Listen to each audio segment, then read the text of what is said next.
Qu'est-ce qui peut provoquer l'inattention?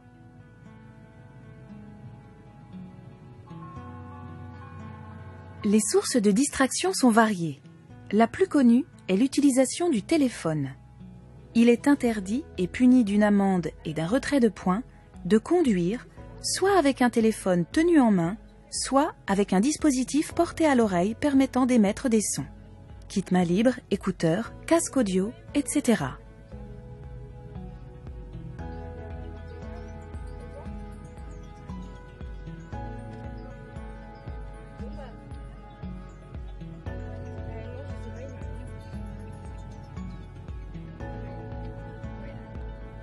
Les seuls dispositifs autorisés pour téléphoner sont ceux qui sont intégrés au véhicule.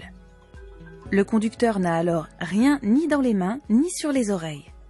Toutefois, être en conversation téléphonique reste déconseillé, puisque la personne à qui l'on parle ne voit pas la situation de conduite et ne peut donc pas s'y adapter si la situation se complique, contrairement à un passager présent dans la voiture.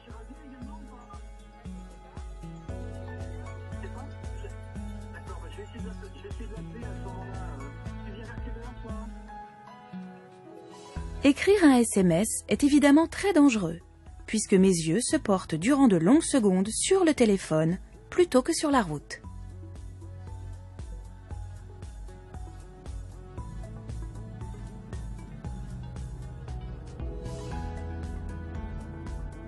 Le même risque survient si je règle le GPS en roulant. À 80 km/h, quitter la route des yeux pendant 2 secondes, c'est parcourir environ 50 mètres sans regarder devant soi. Parfois, l'inattention provient de quelque chose que l'on fait dans l'habitacle de la voiture. Chercher un objet dans la boîte à gants ou se retourner pour parler aux enfants par exemple. Là encore, si quelqu'un freine devant pendant que je suis retournée, je n'aurai pas le temps de freiner suffisamment et je vais le percuter. Le défaut d'attention peut tout simplement provenir des préoccupations mentales.